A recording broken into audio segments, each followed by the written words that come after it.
In the West, where the trees grow tall and stay green for all seasons, two gods fought over a woman. The first god was Kanadi, the great hunter. The second was Jizdu, the trickster. Kanadi was strong, and soon the woman's stomach grew round and she bore a boy. Later, Jizdu disguised himself as Kanadi and visited the woman during a dark winter night. After many moons had passed, she bore a girl. The son of Kanadi grew tall and strong like his father. The daughter of Jizdu grew, but she was small like her father. Nonetheless, she was clever. She spent her days moving through the forest, meeting the creatures and finding company among them. The son of Kanadi did not like this, as she told the beasts his way of the hunt. She warned them of his arrows, of his silent steps and good aim. At the end of the season, the hunter boy believed Jizdu's child needed to learn the way of killing beasts, as she was the blood of his blood, and he thought she might be a great hunter like himself. He showed her what it was to string a bow and how to sharpen spear tips. He showed her how to cut a creature open and how it was important to waste nothing. He prayed to the animal's spirit afterwards, but the girl despised his actions. The season of cold ground came and left, as did the season of rain and wildflowers. During the season of hot ground, Jizdu's daughter did much thinking.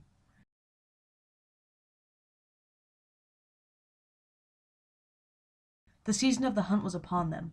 The leaves covered the ground and the winds turned cool. Jizdu's daughter hid the hunter's supplies, and he could not find them. He could not carve new ones either, for his tools disappeared as well. He did not find them until a moon into the season.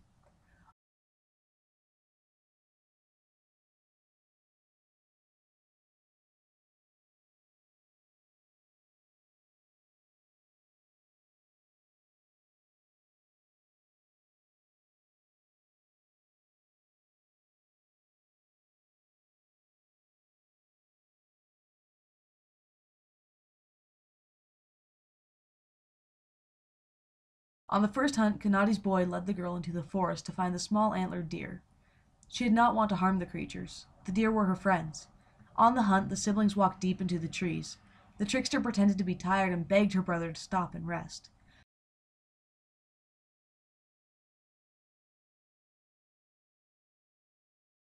She led him to a sun-soaked clearing and they sat.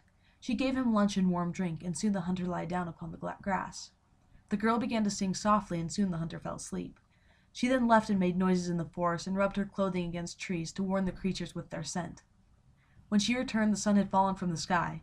She woke the hunter and he became angry, asking her why she did not wake him sooner. She lied and said she fell asleep also. No deer were killed that day. During the next hunt, the hunter did not stop to rest, and he constantly looked behind him to make sure Jizdu's daughter was following him.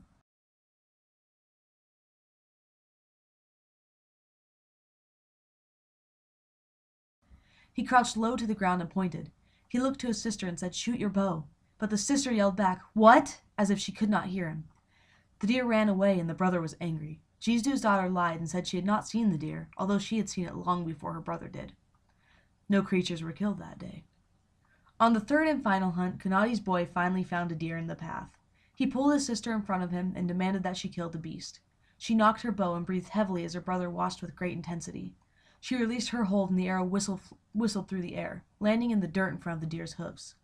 It bounded off, and Kanadi's son grew very angry. The girl ran over to the arrow and tore out half of the fletchings. She brought the arrow back to her brother and feigned rage over the poor craftsmanship. No deer were killed that day. Jizdu's daughter knew her tricks could not last forever, and she knew her brother's patience was wearing thin. She sent a message on the wind to the land past the mountains, where the ground was hot and the hills went on forever. She asked the Wazoo tribe if she could join them, and they said yes. She left before the next season of the hunt.